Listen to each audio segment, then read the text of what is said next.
नमस्कार दोस्तों, डेट है आज की 15 अक्टूबर 2021 और स्वागत है आपका एटोरियल डिस्कशन में। आज विजयदशमी का त्यौहार है, तो आपको आपके परिवार को विजयदशमी की हार्दिक शुभकामनाएं। इस उपलक्ष्य में देखो, आज द हिंदू ने तो छुट्टी मार ली, यानी आज द हिंदू पब्लिश नहीं हुआ। तो दूसरे न्यूज़पेपर्स के दो इश्यूज आज हम डिस्कस करेंगे। एक तो बिजनेस लाइन का इशू डिस्कस करेंगे, कोल क्राइसिस से संबंधित है। कई दिनों से ये इशू चल रहा है कोल क्राइसिस से संबंधित। हिंदू ने इसे कवर नहीं किया, लेकिन अच्छा हुआ आज नहीं आया था हिंदू, हमें मौका मिल गया ये इशू कवर करने का। और दूसरा इशू आज हम डिस्कस करेंगे डेली बायोनियर का स्टबल बर्निंग से संबंधित है। सर्दियाँ स्टार्ट, ये इशू भी स्टार्ट।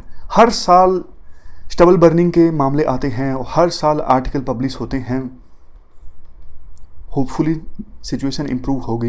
ये क्वेश्चन आपको अटेम्प्ट करना है। Discuss the different methods of producing energy from waste. Waste से एनर्जी प्रोड्यूस करने के डिफरेंट मेथड्स को डिस्कस कीजिए और स्कोप एंड चैलेंजेस भी डिस्कस कीजिए। वेस्ट से जब एनर्जी हम प्रोड्यूस करते हैं तो क्या स्कोप है, क्या चैलेंजेस हैं। 250 वर्ड्स में आपको इस क्वेश्चन को अटेम्प्ट करना है। चलिए डिस्कशन स्टार्ट करते हैं। फर्स्ट इंपॉर्टेंट आर्टिकल कोल क्राइसिस से संबंधित है। आप जीएस पेपर 3 के इस टॉपिक से आर्टिकल को रिलेट कर सकते हो। क्या कंटेक्स्ट है? देखो, हमारे देश में अभी फिलहाल कोल क्राइसिस चल रही हैं।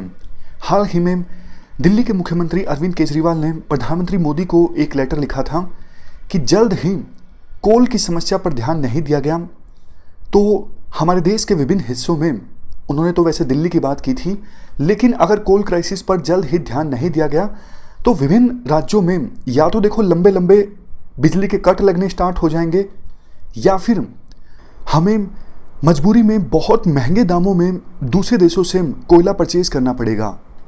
इस मुद्दे पर प्रधानमंत्री मोदी ने भी एक मीटिंग ली। मतलब समस्या गंभीर है। वैसे देखो, इंडिया वर्ल्ड का सेकंड लार्जेस्ट इंपोर्टर, कंज्यूमर और प्रोड्यूसर है कोल का, लेकिन बावजूद इसके 6 अक्टूबर को इंडिया के पास सिर्फ 4 दिनों का कोल स्टॉक था। और होना कितना दिनों का चाहिए? रिकमेंडेशंस के अनुसार 15 से 30 दिनों का जो कोयला है वो स्टॉक में होना चाहिए।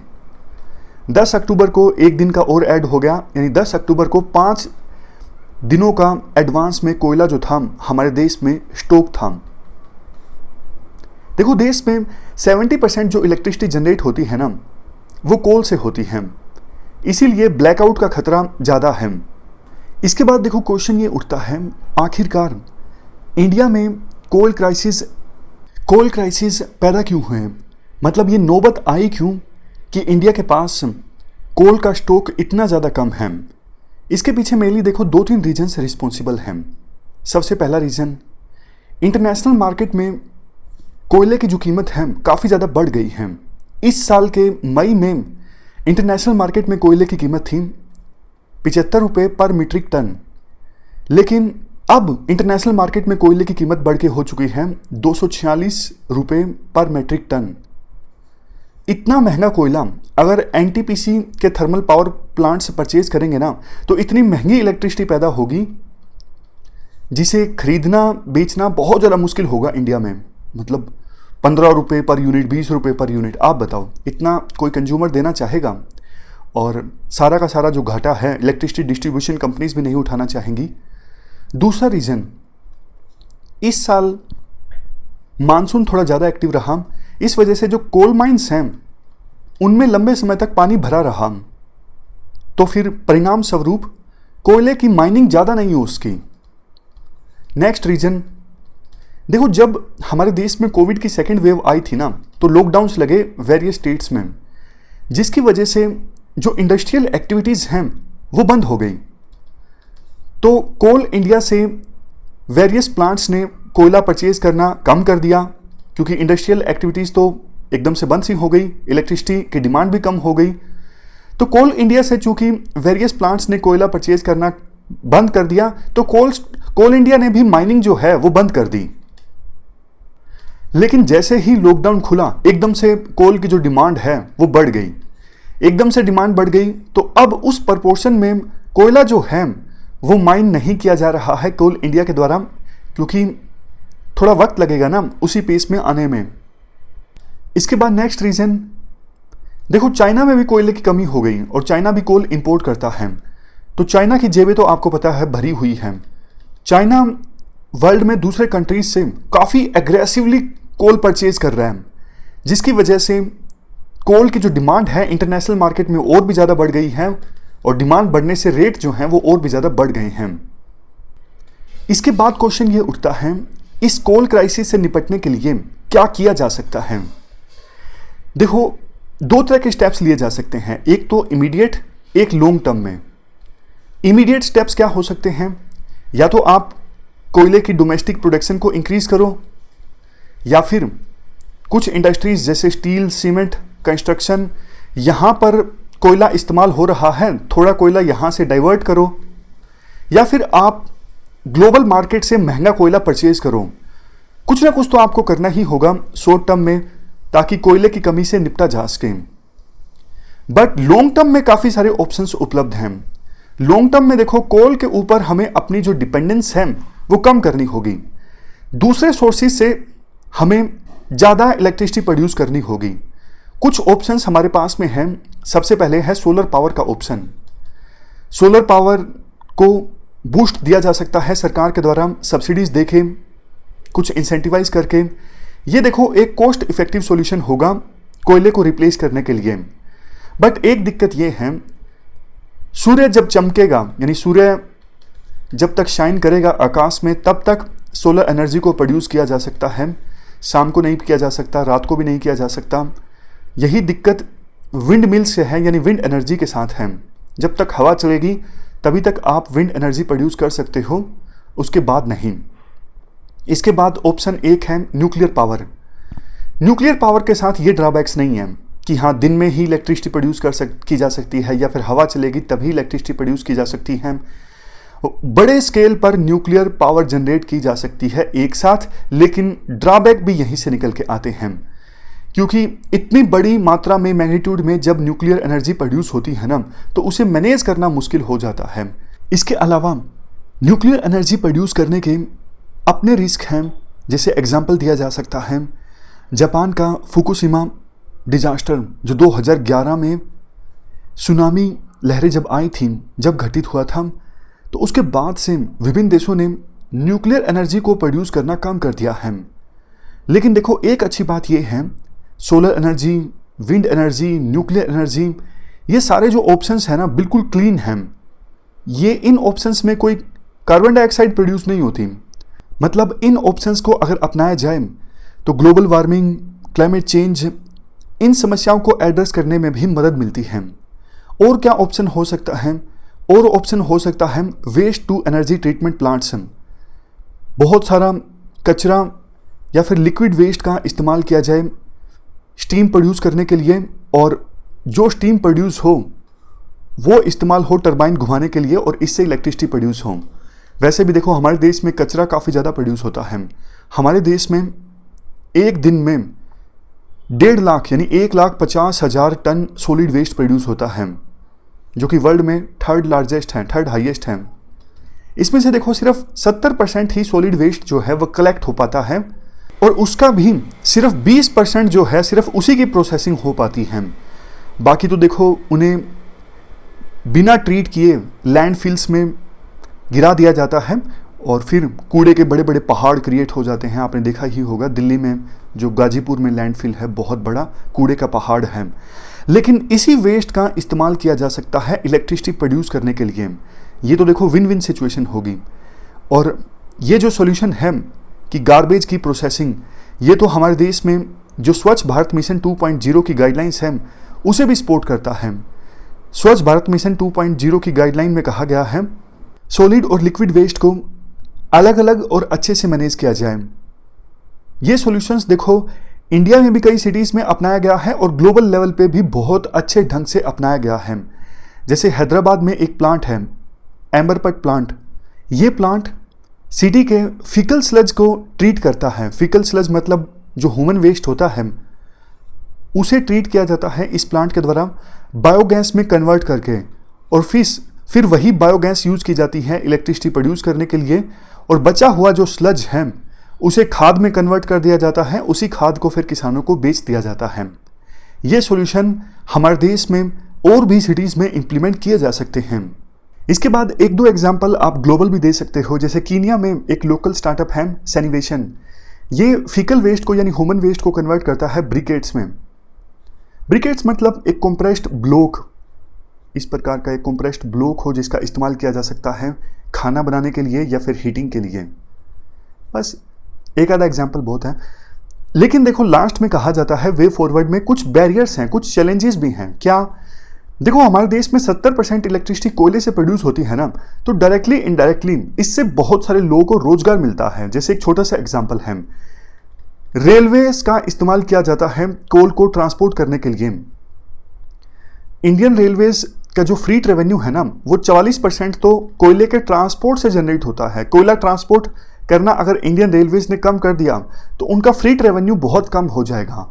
और इंडियन रेलवे तो आपको पता है हमारे देश में सबसे ज़्यादा लोगों को रोजगार देती है। इसी वजह से थोड़ा एक अपोजिशन है कि कोयले के यूज़ को ख़त्म ना किया जाए। तो क्या करना चाहिए? इसका सॉल्यूशन देखो ये है, एक नेशनल टास्क फोर्स सेटअप की जाए। नेशनल टास्क फोर्स में रिप्रेजेंटेटिव्स हों, जो भी रेलेवेंट इंडस्ट्रीज हैं इस मामले में, वहाँ से एकेडमिक्स हों, कम्युनिटी लीडर्स हों, एक्टिविस्ट हों, ग्रास रूट ऑर्गेनाइजेशंस के मेंबर्स हों। ये टास्क फोर्स डिसाइड करे क्या प्लान होना चाहिए, मतलब कोल को कैसे धीरे धीरे फेस आउट किया जाए, जो कि देखो जरूरी भी है, और उसी हिसाब से पॉलिसीज डिजाइन की जाए ताकि हमारे देश में जो क्लीन टेक्नोलॉजीज हैं उनको प्रमोट किया जा सके। तो ये हमने पूरा आर्टिकल डिस्कस किया, चलते हैं आगे। इसके बाद नेक्स्ट आर्टिकल स्टबल बर्निंग से संबंधित है। आप जीएस पेपर 3 के इस टॉपिक से आर्टिकल को रिलेट कर सकते हो। देखो आपने देखा होगा हर साल नॉर्थ इंडिया में खास करके एनसीआर में धुएं का एक बादल आ जाता है, यानी पोल्यूशन बहुत ज़्यादा बढ़ जाता है, सांस लेना भी मुश्किल हो जाता है। ये समस्या कई सालों से चलती आ रही है। हर साल सरकारें कहती हैं, सेंट्रल गवर्नमेंट समेत आसपास के स्टेट गवर्नमेंट्स, कि इसका सॉल्यूशन निकालेंगे, लेकिन अभी तक तो कोई सॉल्यूशन निकला नहीं है। इस बार भी 13 अक्टूबर को एयर क्वालिटी इंडेक्स जो है वो 171 शो कर रहा था, यानी एयर क्वालिटी ऑलरेडी दिल्ली में काफ़ी ख़राब हो चुकी है पिछले हफ्ते। क्वेश्चन ये उठता है कि हर साल सर्दियों में ये समस्या नॉर्थ इंडिया में यानी पोल्यूशन इतना ज़्यादा बढ़ क्यों जाता है? इसके पीछे देखो काफ़ी सारे रीजन्स रिस्पॉन्सिबल हैं। पहला रीज़न तो ये है, रोड के आसपास जो डस्ट पड़ी होती है तो वो उड़ती रहती है। दूसरा, बड़े व्हीकल से एमिशन ज़्यादा होता है।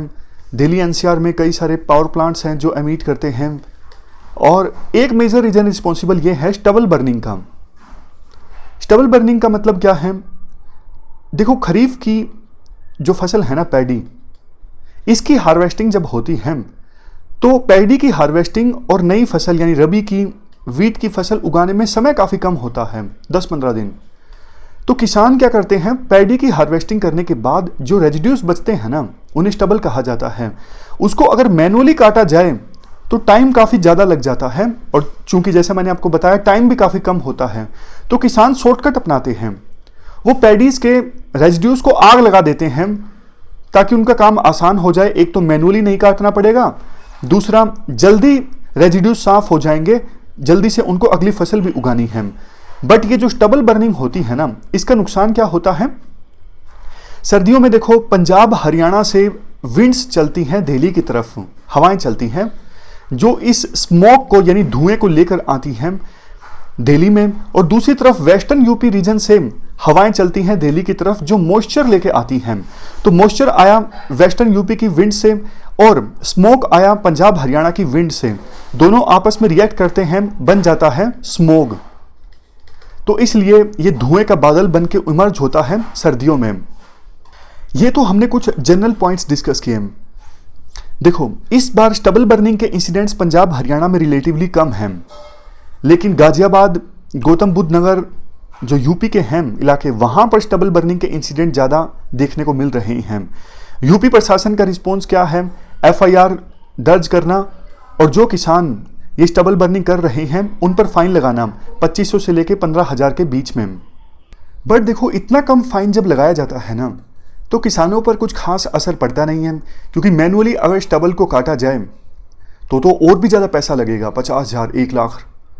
तो उन्हें लगता है कि 2500 15,000 इतना कुछ फाइन देना पड़ता है तो कोई दिक्कत नहीं है, उसको मैनुअली काटेंगे बल्कि और ज़्यादा पैसे लगेंगे, तो वो खुश होकर फाइन दे देते हैं। सॉल्यूशन देखो ये है, इस प्रकार का फाइन लगाने में सॉल्यूशन नहीं है। पंजाब, हरियाणा, दिल्ली में कुछ इनोवेटिव सॉल्यूशंस इसके लिए लिए गए हैं।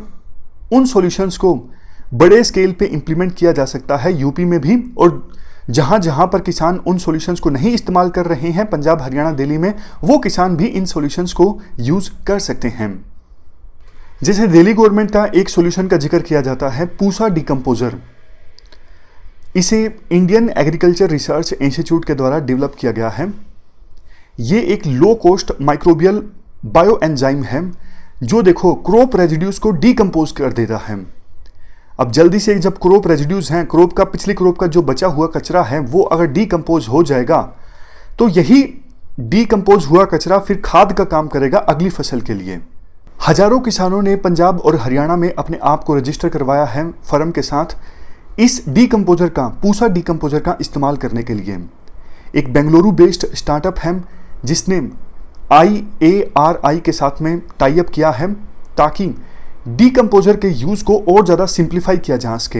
ये जो बेंगलुरु बेस्ड स्टार्टअप है ना, ये एक कैप्सूल प्रोवाइड करेगा जिसमें पाउडर होगा, उस पाउडर को पानी के साथ मिलाया जा सकता है और उस पानी का स्प्रे किया जा सकता है, फिर ये डिकम्पोजर का काम करेगा। कुछ और एक्सपेरिमेंट्स भी अलग अलग स्टेट्स कर रहे हैं। फार्मर्स को परसुएड किया जा रहा है कि आप बासमती पैडी को डाइवर्सिफाई कीजिए जिसे फोडर के तौर पर इस्तेमाल किया जा सके। साइंटिस्ट माइक्रोबियल सॉल्यूशंस भी एक्सप्लोर कर रहे हैं जिनकी सहायता से स्टबल को डिजोल्व किया जा सके और उन्हें सोइल न्यूट्रिएंट्स में कन्वर्ट किया जा सके। इसके साथ साथ ट्रायल चल रहे हैं बायो CNG जनरेट करने के लिए, मतलब स्टबल से कैसे बायो CNG या फिर बायो इथेनॉल जनरेट की जा सकती है, इसके लिए भी ट्रायल सॉल्यूशंस चल रहे हैं। तो इनोवेटिव सॉल्यूशन पे हमें काम करना होगा, बजाय इसके कि किसानों को सब्सिडी दी जाए कि अगर आप स्टबल नहीं बंद करोगे तो आपको 100 रुपये मिलेंगे पर क्विंटल के हिसाब से, या फिर किसानों पर फाइन लगाना। ये सॉल्यूशंस इतने ज़्यादा कारगर नहीं हैं। तो ये हमने पूरा आर्टिकल डिस्कस किया स्टबल बर्निंग से संबंधित। हमारी आज की इस डिस्कशन में इतना ही है। Thank you very much for discussion.